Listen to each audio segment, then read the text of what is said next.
Hey gun, Landon here. Just thought I would make a video. We're currently in a spot called Warbuttons Bridge, which is about an hour and a half northwest of Melbourne, and it's a beautiful spot right next to the creek. If you're listening quietly, you can hear the frogs.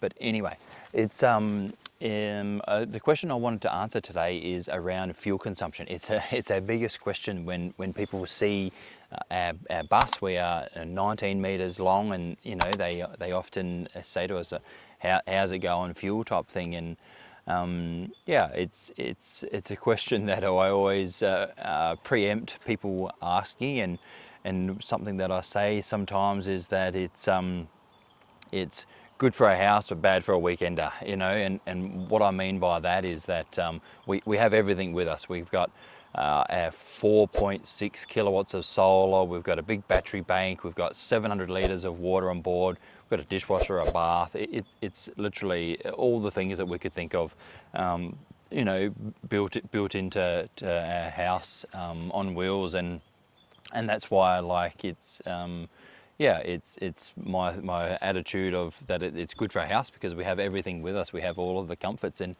I really feel too that all of those creature comforts were such an important part of the sustainability side of things for us moving into the bus. So we wanted to be comfortable. We wanted to have a full-size fridge, it's a 240 volt fridge, like a normal household fridge with a big freezer, and that's important to make this bus life a long-term plan, and it was, and it has been. It's been 5 years so far, and even with the water pump, we've got mains pressure water in our bus that we have a 240 volt pump pumping out of our 700 litres. So when you turn the tap on, it's like you would have in the suburbs type thing. So those real creature comforts is what makes it longer lasting type thing for us, and it's worked out so that we've been in here comfortably for 5 years. But yeah, I think it's if you were to be doing a lap of Australia and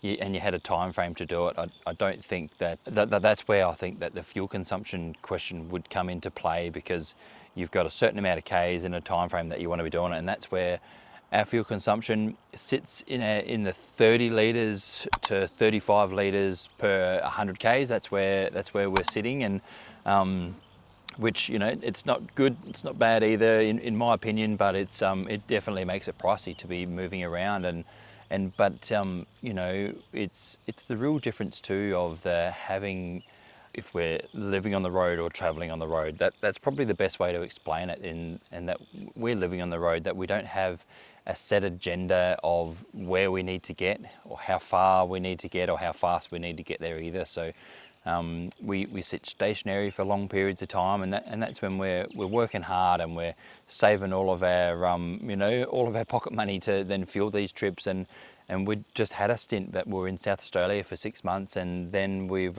just spent the last 5 months, I think we've done up the east coast to Winton and then back down again. So it's kind of that trade-off of staying stationary for a period of time and then traveling for a period of time, and that's that living on the road attitude. But yeah, our bus is a Hino bus. It's an RG197. So 197 refers to how many horsepower it's got. So it's pretty low powered in the scheme of things, considering that we're 16 ton. But one of the real luxuries of these buses as well is that they have a really high GCM. So I think our GCM is around 19 ton, and we're sitting at 16. So we've got heaps of room to play. So we don't ever have to think about if we're adding on a bike rack onto the trailer, or carrying around the MIG welder and stuff like that. So that's really helps with this life being sustainable, is to have less things like that to be worrying about. So, but yeah, I think that's what I wanted to explain, is that the mindset around living on the road and traveling on the road as well. So yeah, I think if you were doing a fast lap of Australia and had a time frame, like 12 months to do a whole lap, and it would be, and I could see how the fuel consumption could be an issue in these big buses, and that's where you'd get way better consumption with a a D-Max and a 20-foot caravan. You know, like, it's going to be great and it's going to save you a lot of money. But for us, this was about the long-term plan, and it's really panned out too, hasn't it? So you know, for 5 years living in the bus, so to have those luxuries with us, I think if we were in a smaller space, we would be. It definitely wouldn't have made it to this 5-year mark. So, but yeah. Anyway, hopefully that answers your question and how we look at the fuel consumption. And another way actually that I look at it is miles per mile. So that's a good one. So if you've got any you know, good ones like that I can come back to, you know, people questioning about the fuel consumption, let me know in the comments. I'd really appreciate that. But yeah, anyway, let me know what other bus questions and things like that you have as well. So we will do a bus tour one day. We've done one a long time ago, but you know, it's time for an updated one of that as well. So maybe I'll do one about my off-grid system. Maybe that's what I'll do next. So it's you know, and I can show where it started and the progression as well to where it is now, and kind of where I want it to be as well, with that you know, baby steps along the way. So but anyway, thanks guys for listening, and I'll talk to you soon. Cheers.